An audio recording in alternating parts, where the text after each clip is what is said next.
Glória a Deus. Queridos, está aí o The Chosen, uma série bíblica sobre a vida do nosso Senhor Jesus. Nós estamos marcando de assistir qual dia? Dia 2 de setembro. Acho que o dia 31 também, né? Tem um pessoal que vai no dia 31. 2. Acho que já até lotaram sessão aí, né? A igreja já está até lotando sessão. Corre, querido, para pegar sua vaga também. Irmãos, abre a sua Bíblia no texto, no Evangelho de Mateus.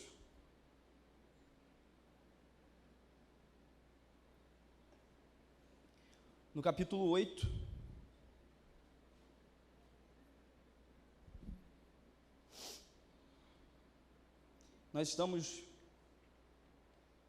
Vamos aqui abordar hoje, vamos ler, vamos aprender com um milagre de Jesus.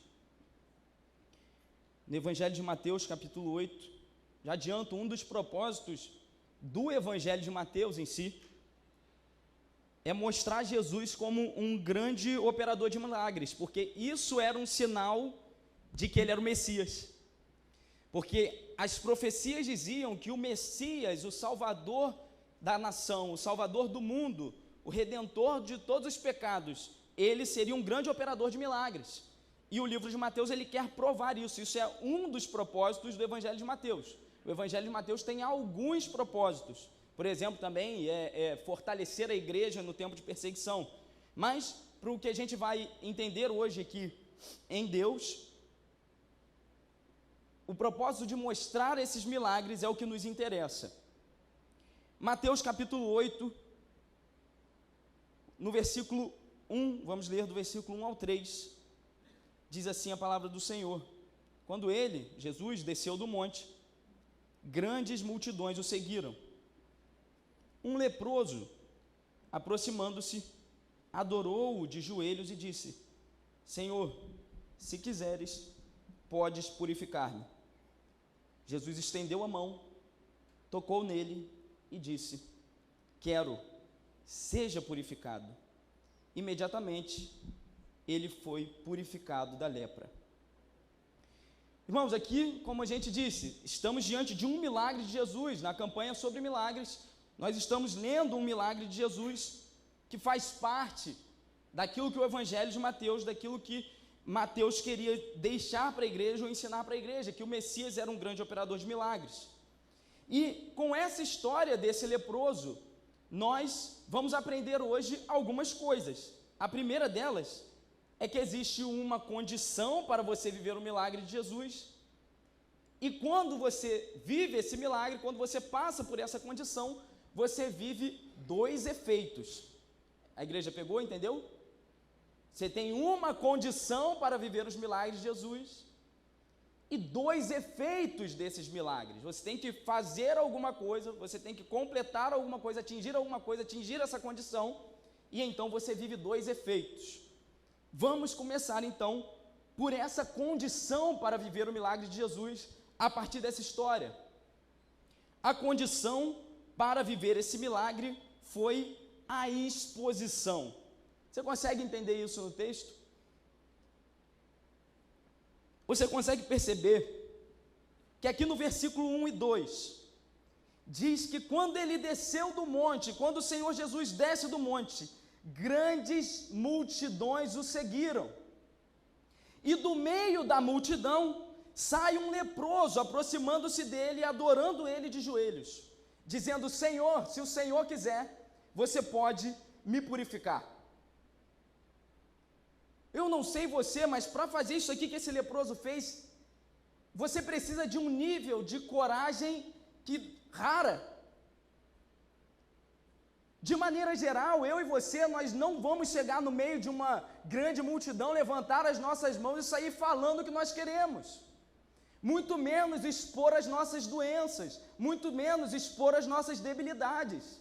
Mas hoje nós entendemos que se esse homem aqui, se esse leproso não tivesse deixado o orgulho dele de lado e se exposto diante do meio de uma multidão, ele nunca teria vivido esse milagre aqui. Nunca. Eu não sei, querido, se você sabe o que é lepra, que doença é essa, ou o que isso aqui representava para o povo de Israel. A lepra, ela é uma doença que ela ataca os nervos, ataca a pele da pessoa. A pessoa ela vai perdendo partes do seu corpo, ela vai ficando, a doença vai fazendo deformações na face, no corpo dela inteiro. Ela cria feridas, e as pessoas que contraíam lepra nessa época, graças a Deus, hoje controlado, mas as pessoas que adquiriam lepra nesse tempo, elas não ficavam no meio de ninguém. Pelo contrário, elas viviam em isolamento. E você deve lembrar mais ou menos aí da multiplicação de pães e peixes, amém? Quantas pessoas mais ou menos estavam com Jesus na multiplicação de pães e peixes?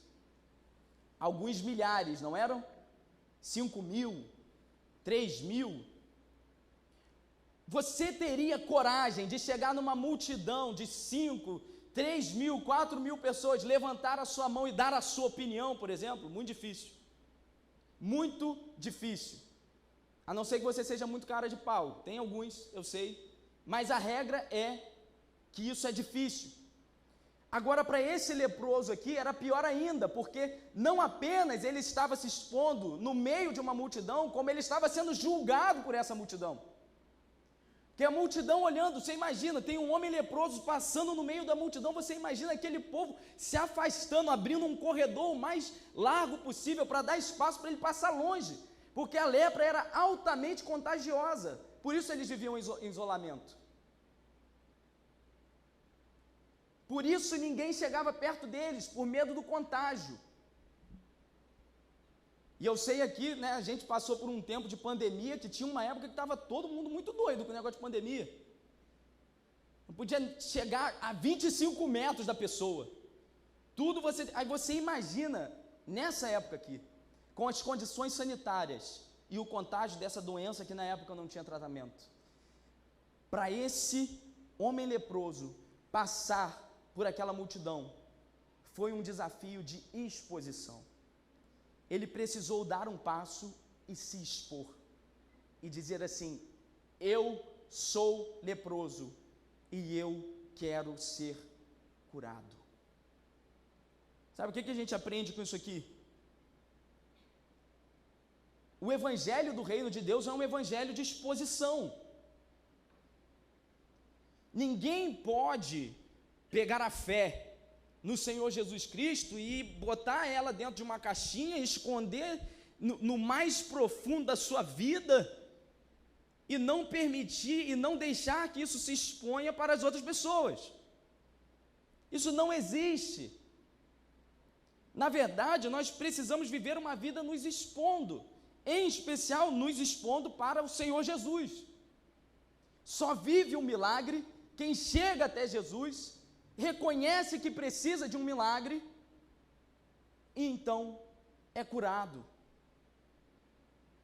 E isso para os milagres que você precisa na sua vida física, na sua vida emocional e na sua vida espiritual. O pecado, por exemplo, e muitas vezes ele é representado como uma lepra, como uma doença do espírito. E você precisa se expor diante do Senhor Jesus, dizendo: Senhor, eu sou leproso espiritualmente, eu preciso do Senhor, eu preciso da sua cura na minha vida. Agora, se você ficar olhando para o lado, para quem está do seu lado aí agora nesse momento, a sua esquerda, a sua direita, minha esquerda e sua direita, sei lá, à sua frente, atrás de você, e você falar bem assim: eu não vou levantar a minha mão aqui não, eu não vou me expor aqui não, porque olha quanta gente, o que vão pensar de mim? Querido, a sua timidez é capaz de te levar para o inferno. A sua contenção, a sua falta de capacidade de se expor é capaz de tirar muita coisa da sua vida.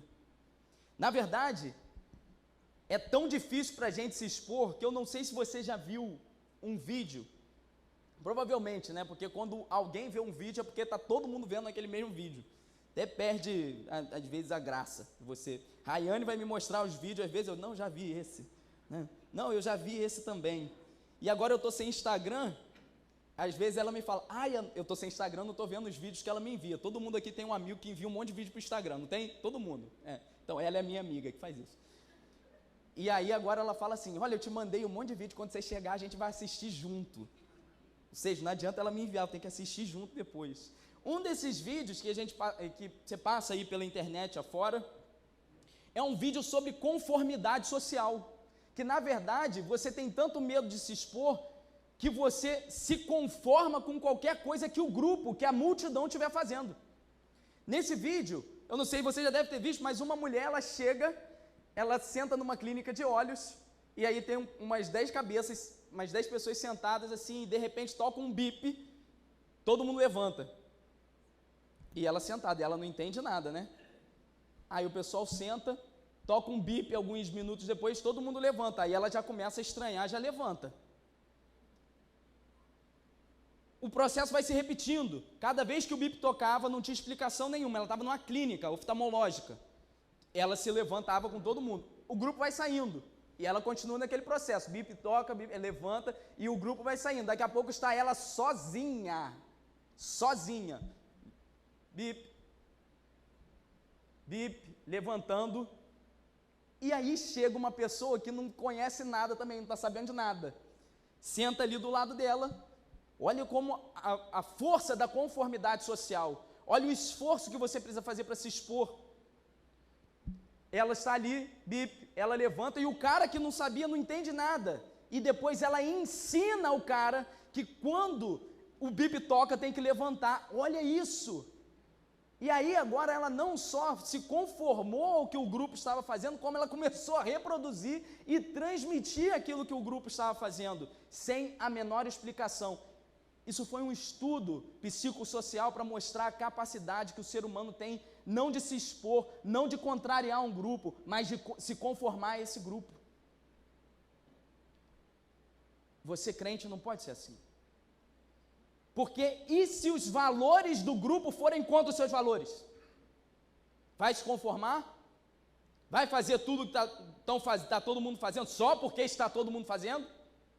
Vai obedecer regras que você sequer entende? Nem entendo, mas falaram que tem que ser assim, então eu vou fazer assim. Queridos, olha só, nós precisamos viver uma vida de exposição e de quebrar paradigmas com esse mundo e com a cultura desse mundo. Para isso, você vai precisar desenvolver habilidades, você vai desenvolver valores que vão ter que ultrapassar a sua timidez. Por isso, se Deus falar alguma coisa com você hoje aqui, não se intimida não. Não fica aí sentado no seu lugar com a mão presa quase que embaixo da coxa aqui. Se expõe, deixa Jesus curar essa noite. Deixa Jesus fazer na sua família essa noite. Mas você precisa dar um passo, essa é a condição. Lembra, no início da pregação eu falei, tem uma condição, exposição. E aí nós vivemos 2 efeitos. Lembrem, em Apocalipse 21, 8, diz que os medrosos, isso é o que diz na NVI, na João Ferreira de Almeida diz que os tímidos serão condenados. Os medrosos, aqueles que se conformam, que não têm a coragem de contrapor a cultura do mundo, vão ser condenados, porque a cultura do mundo ela pode eventualmente não, né? Essa é a regra, se contrapor aos valores do Senhor. Aquele que tem muito receio da opinião alheia, não vai viver o milagre de Jesus. Na verdade, aquele que tem muito receio da opinião dos outros, não vai viver nem a sua vida, vai viver a vida dos outros. Porque você se pauta pela opinião dos outros. Então, hoje é noite de, em nome de Jesus, você expor todas as suas mazelas, a sua lepra espiritual diante dele, para que você possa viver os efeitos do milagre dele. Amém? Amém? Passamos pela condição. Esse é o primeiro ponto. A condição para viver o milagre de Jesus. A condição para viver o milagre e os efeitos desse milagre. Aqui eu vou entrar no primeiro efeito, o primeiro efeito do milagre de Jesus na sua vida é que ele cura a sua alma. Pode dar um glória a Deus, querido? Ele cura a sua alma. Onde é que está isso aqui no texto? Logo no versículo 3, na parte A, diz assim: Jesus estendeu a mão, assim que aquele leproso chega, se ajoelha, no meio da multidão, tomando coragem para passar por toda aquela multidão temendo chegar perto dele. Ele se ajoelha e fala: Senhor, se o Senhor quiser, eu posso ser limpo. Jesus, quantos concordam aqui que Jesus também, na pandemia, né? Jesus ia dar uns passos dele, ia falar assim: fica daí, varão, tá? Não vem aqui não que tu tá com lepra. Jesus poderia ter feito isso? Quem acredita que Jesus poderia curar da mesma maneira? Amém, igreja? Poderia, não poderia? Por que Jesus vai, toca no leproso e fala: eu quero, seja limpo? Porque, como a gente falou aqui no início, ninguém tocava num leproso. Lepra era uma doença extremamente contagiosa. Eu ia falar contagiante, contagiosa. Ela era tão contagiosa, como a gente disse, ela isolava, as pessoas viviam isoladas. E sabe mais o que? A lepra era tido como uma doença daqueles que estavam em pecado. A lepra era tida como uma doença daqueles que estavam sob maldição espiritual. Dizia isso, a lei de Moisés dizia que o leproso tinha que ser excluído, tirado do arraial. Quando Jesus toca naquele homem leproso, querido, você não sabe quantas coisas Jesus está restaurando na vida daquela pessoa. Uma pessoa isolada pela doença, provavelmente isolada da sua família, porque ele não podia entrar mais na sua casa, isolado dos seus amigos, isolado da sua comunidade de fé, isolado não, excluído da sua comunidade de fé. Provavelmente, muito provavelmente, tendo perdido seu sustento e vivia de mendicância. Ninguém chegava perto daquele homem. Mas Jesus não só chega perto, Jesus toca na vida daquele homem, toca no corpo leproso daquele homem e diz: eu quero, seja limpo. Jesus escolhe a via. Ele podia, como a gente fez o exercício, ele podia curar de longe, ele escolhe curar de perto. Porque ele escolhe a via mais amorosa, a via restauradora, a via que fala assim: Deus, se a comunidade te julgou, se a sociedade te julgou, se a sua família te julgou, eu não te julgo, agora você está limpo, agora você está curado. Você imagina o que passava na cabeça daquele homem? Todos me abandonaram, minha família me abandonou, amigos, meu emprego, qualquer que ele seja, todos me abandonaram, inclusive Deus me abandonou. Porque se eu tentar ir na sinagoga, o que vão falar para mim é: sai daqui, pecador, sai daqui, ô amaldiçoado, vai embora. Às vezes você acha, querido, que você não está em condições que o Senhor Jesus chegue até você. Porque você tem muitos pecados, você tem muitas coisas que te separam dele. Você tem uma lepra espiritual, uma mágoa espiritual profunda, que não deixa a sua consciência se aproximar dele. Mas eu garanto para você que assim como Deus restaurou, o Senhor Jesus restaurou não apenas o corpo, mas a dignidade espiritual daquele homem, Ele está aqui para restaurar a sua também. A sua dignidade espiritual.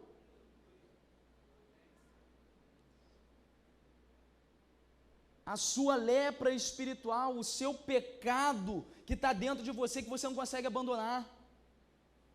A dor que está dentro de você, que você não consegue abandonar.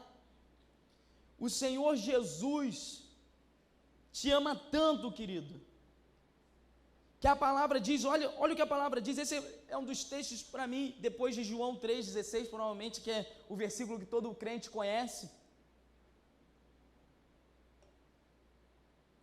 Depois de João 3,16, 2 Coríntios 5, 18 e 19, diz assim: tudo isso provém de Deus, que nos reconciliou consigo mesmo, por meio de Cristo, e nos deu o ministério da reconciliação, ou seja, que Deus em Cristo estava reconciliando consigo o mundo, não lançando em conta os pecados dos homens.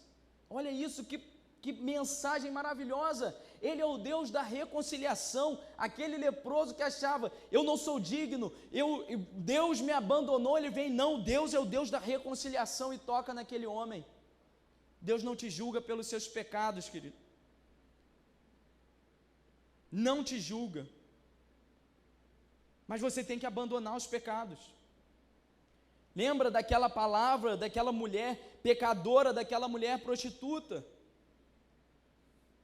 que chega diante de Jesus e Jesus pergunta para ela: onde estão os teus acusadores? Ela fala: foram todos embora. Ele disse: nem eu te acuso, vá, perdoada, mas não peques mais. Tem muita gente no mundo que gosta do quê? Só da primeira parte. Jesus perdoou a prostituta, legal. E a parte do vai, não peques mais? Porque depois Jesus dá uma série, se você continuar o texto, aí eu não vou dar spoiler, né? Se você continuar o texto, Jesus vai dar uma série de orientações para aquele leproso. Seus pecados, sua vida está curada, seu corpo está curado, sua alma está curada, seu espírito está curado. Mas agora, vá e não peques mais. O Senhor é tão bom, querido. Aquele homem com dores de abandono, de isolamento, de julgamento, de solidão, com aquele toque, Jesus estava sarando todas aquelas dores. Todas aquelas. Se você já se sentiu em alguma vez, algum momento abandonado, isolado, julgado, sozinho, saiba que o Senhor Jesus tem o toque dele hoje aqui para você, para sarar todas essas feridas, para passar por cima, para fechar todas essas feridas e restaurar o seu coração que porventura esteja em pedaços, esteja magoado com aqueles que te abandonaram, com aqueles que te deixaram, com aqueles que te feriram, com aqueles que te traíram. O Senhor Jesus é o Deus da reconciliação. Eu lembro também que eu não tenho a intenção de cantar aqui não, em nome de Jesus. Glória a Deus, a irmã aqui até levantou a mão, Ana Venâncio. Nem de dançar, inclusive, né? Mas eu lembro, assim que eu me converti, tinha um louvor do Daniel Alencar, que o Daniel Alencar cantava assim: Pai, Abba, Pai, o amor que achei jamais acaba, Pai. Ele dizia assim: fica mais, senta aqui, sua voz me acalma, Pai. Deus é o nosso Pai, querido. E o nosso Pai, você pode ter estado abandonado, sozinho, oprimido, julgado. O Senhor é o seu Pai, que como nessa música, Ele está querendo sentar ao seu lado e te curar de todas as suas feridas. O Daniel Alencar fez essa música, por exemplo, quando ele tinha acabado de perder um filho. Você imagina a dor de um homem que acabou de perder o seu filho. E ele senta chorando e escreve essa música: Pai, Abba, Pai, meu paizinho, o amor que eu achei jamais acaba, fica mais, Pai. Senta aqui, a sua voz me acalma. Glórias a Deus e ao nosso Senhor Jesus, que nos ama verdadeiramente e nos cura de todas as nossas feridas. Esse aqui é o primeiro efeito. Nós passamos pela condição. A condição é a exposição. Aquele leproso não seria curado se ele não tivesse se exposto. E aí ele vive o primeiro efeito do milagre de Jesus na vida dele. Aqui, Jesus vem, toca em um homem doente, um homem com uma doença contagiosa, demonstrando que ele não leva em conta aquilo, curando o isolamento, curando a solidão, curando a dor do abandono. E aí, passadas essas coisas, nós vivemos o segundo efeito. Qual é o segundo efeito? Jesus cura a sua vida material. Você pode dar um glória a Deus para beber água? Mais um. Amém. Dá um glória a Deus mais longo da próxima vez, amém? Queridos, depois desse caminho, da condição, nós vivemos o primeiro efeito dos milagres de Jesus, a cura da nossa alma, nós nos expusemos, fomos curados internamente por Ele. Vem a cura da nossa vida material, a cura da nossa vida física. Aquele homem procurou Jesus por quê? Para que o corpo dele fosse curado. Jesus despediu ele sem a cura do corpo dele? Não. Falou, eu quero, seja limpo, e ele foi limpo. A gente orou aqui na intercessão durante um momento palpável da presença de Deus sobre cura. O Senhor quer curar a sua vida. O Senhor quer mudar a sua realidade. O Senhor quer curar a sua vida financeira, a sua vida, a sua saúde física. O Senhor quer curar o seu casamento. O Senhor quer mudar a sua vida, porque o Evangelho é um Evangelho de mudança. É um Evangelho de transformação. A palavra de Deus é uma palavra de transformação. Ninguém pode ser afetado por essa palavra e continuar o mesmo. Mas aqui a gente precisa fazer uma diferença. Existem dois tipos de milagres e dois tipos de dores. No primeiro tipo de dor, você não tem controle sobre ela. Por exemplo, é o caso desse leproso. Ele escolheu ter lepra? Ele podia se curar da lepra? Ele não controla aquilo. Às vezes eu lembro também, existe um filme que é um clássico de Natal, chamado A Felicidade Não Se Compra, de 1946. Olha só. Tinha alguém vivo aí em 46? Não levanta a mão não, em nome de Jesus. Mas é um clássico de Natal, de Frank Capra, A Felicidade Não Se Compra. Eu recomendo para todos, e que vejam em preto e branco, tá? Muito melhor do que a gente assiste hoje, querido. Aliás, a gente está falando sobre a campanha do The Chosen, e o pastor falou aqui num domingo, que eu quase levantei, aplaudi de pé, dei um glória a Deus e rodopiei ali no meu lugar, que tem crente que vai, paga um bilhete caro, um ticket caro no cinema, para ver um filme que atenta contra os seus valores. Tinha que boicotar o filme e a gente está lá dando dinheiro para o filme. Saiu um filme da Disney, um filme da Marvel, os crentes vão tudo lá com seu dinheirinho. A Disney odeia crente. A Marvel odeia crente. Se opõe a todos os valores. Vai lá, a gente dá dinheiro. Tem que boicotar, é o contrário, tem que boicotar. Não vou, obrigado. Ver a felicidade não se compra. Vai ser muito melhor para a sua vida, para a sua família. Vai ter um significado profundo, inclusive. Nesse filme A Felicidade Não Se Compra, o personagem principal, ele passa por uma dor que ele não pode controlar, e é uma dor financeira. Ele tinha uma pequena empresa de crédito, e ele emprestava dinheiro para as pessoas que não tinham condição para elas construírem as suas casas. Há uns juros ali, talvez irrisório, mas só o suficiente para as pessoas conseguirem, para ele dar dignidade para as pessoas, e ele mudou a vida de muitas pessoas assim. Ao contrário, tinha a empresa concorrente dele, que era um homem feroz, um capitalista assim, feroz e selvagem, que só queria saber do lucro. E um dia, aquele personagem, acontece alguma coisa com o dinheiro que ele precisava pagar, aquele dinheiro cai.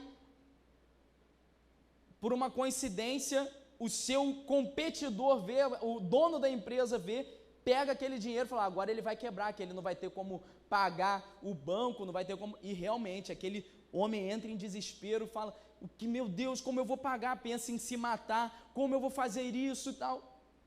Não vou dar spoiler do final do filme, vá ver A Felicidade Não Se Compra. mas opera-se um milagre financeiro. Ele não podia controlar, mas Deus entra com providência e muda todo aquele cenário. Naquilo que a gente não controla, querido, nós só temos duas opções: ou Deus muda a situação, ou Deus muda a gente. Ou Ele muda a situação, ou Ele nos ensina a conviver com a situação. Ou Ele muda. Se você tem algo na sua vida financeira que você não controla, um problema que você não está ao seu alcance mudar, querido, é orar e falar assim: Senhor, me ensina a vencer nesse contexto aqui. Se você tem um problema de saúde que porventura Deus não te curou, ou Ele vai te ensinar a vencer dentro dessa circunstância, amém? Se você tem um problema no seu casamento, seu marido não se converte, ou sua esposa não se converte, o Senhor vai te ensinar a ser próspero, o Senhor vai te ensinar a ser feliz em nome de Jesus nesse casamento, e o infeliz do seu cônjuge vai se converter. Glória a Deus, querido. Amém. Agora, e quando a mudança depende de você? E quando a dor da sua vida, aquilo que está te afligindo, na verdade, é um resultado das suas escolhas? Porque percebe o que a gente falou aqui, existem dores que você não controla.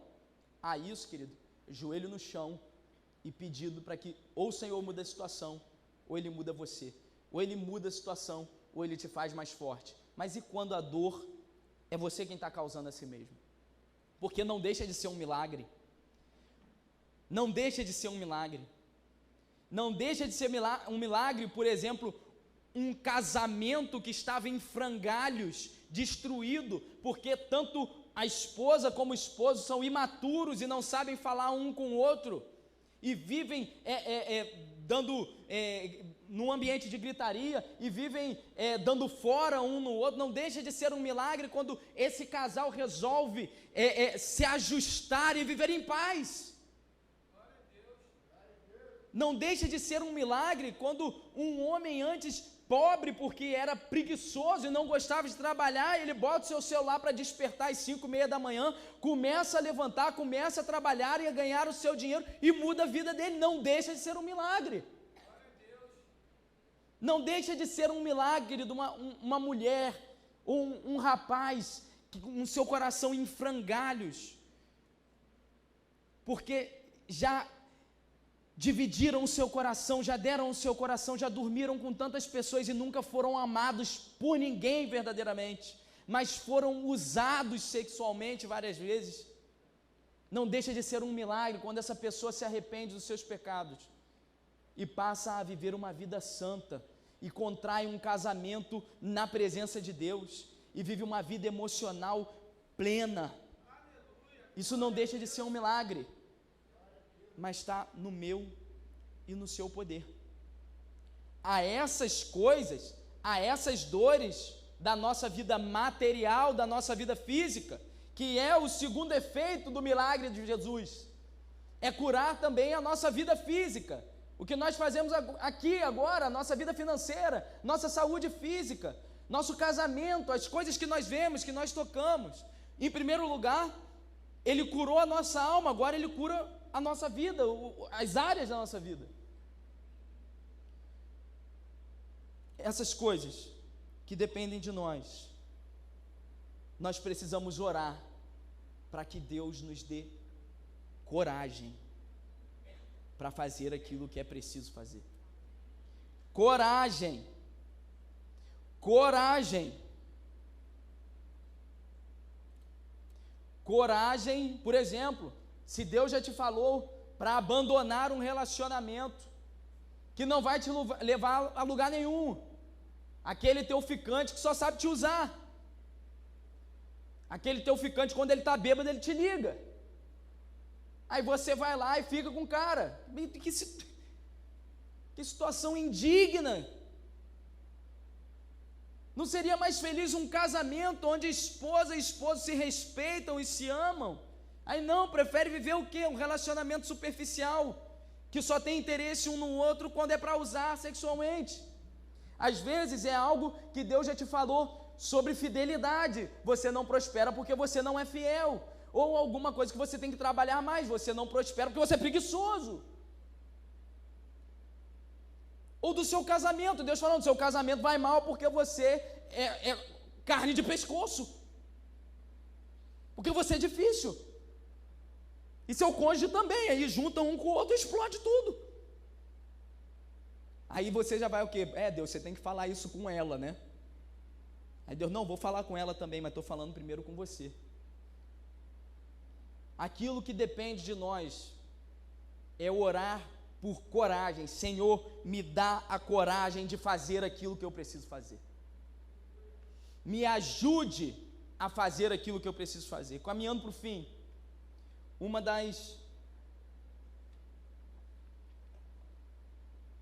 um dos personagens de histórias bíblicas que eu sempre me identifiquei muito foi com a humildade de um homem que ele chega diante de Jesus.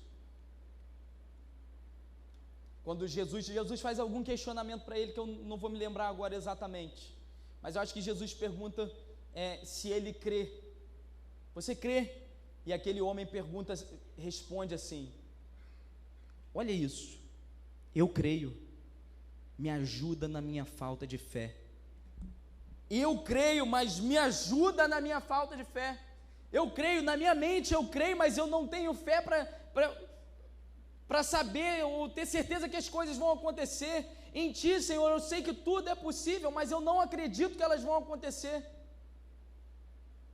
porque são muitos outros fatores. Eu creio, mas me ajuda na minha falta de fé. Sabe, aqui quando nós fazemos um momento de intercessão, quando nós estamos orando pela nossa família, estamos orando pela nossa vida financeira, por qualquer outra coisa, você não sabe quantas vezes eu já vim orar aqui pela minha vida falando isso: Senhor, eu creio, mas me ajuda a crer mais, me ajuda a crer com confiança no Senhor, me ajuda na minha falta de fé. Às vezes é essa humildade, querido, que nós precisamos, é isso que precisa invadir nosso coração. Senhor, eu creio que tudo é possível, mas eu não tenho fé suficiente para acreditar que as coisas vão acontecer. Me ajuda na minha falta de fé. Peça ajuda ao Senhor, peça coragem ao Senhor para fazer aquilo que precisa fazer.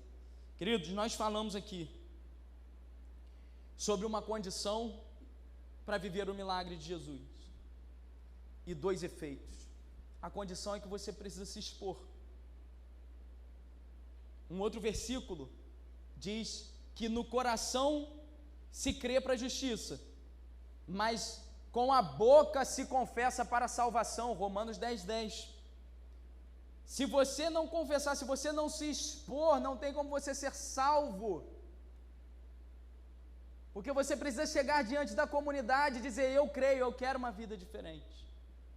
Essa é a condição. E aí o Senhor começa o processo de restauração na sua vida, de cura da sua alma, de cura das suas feridas, cura do seu abandono, cura das suas mágoas, depois de cura da sua vida material, cura da sua saúde, cura da sua vida financeira. Depois Ele te ensina a ser um esposo melhor, Ele te ensina a ser um profissional melhor, Ele te ensina a ser uma pessoa melhor. Esse é o propósito de Deus para a nossa vida. Feche seus olhos, querido, abaixe sua cabeça.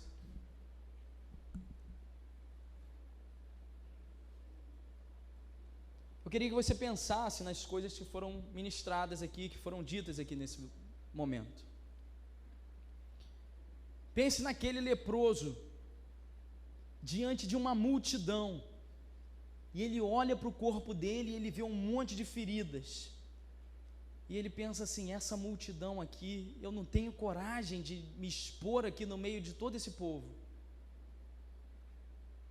mas se eu não me expuser, eu não vou ser curado. Eu não tenho coragem de passar por tudo isso aqui, mas se eu não passar por isso aqui, eu não vou ser curado. Pense depois no que ele passa, quando ele chega, se ajoelha, se prostra diante do Senhor, adora o Senhor, e aí ele vive a cura do Senhor. O Senhor cura a alma dele, o Senhor cura as emoções dele, o Senhor cura o abandono O Senhor cura as traições que ele passou, ele cura o isolamento que ele passou. E depois o Senhor começa o processo de restauração do corpo dele. Que para você hoje aqui pode ser qualquer outra área, querido.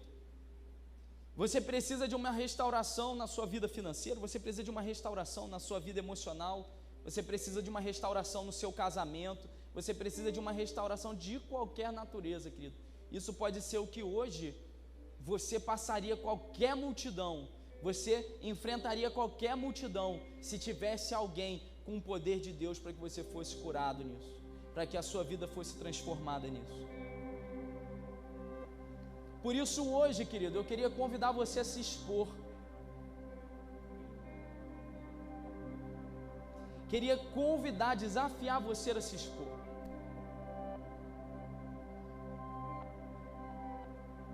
Eu vou fazer uma oração aqui.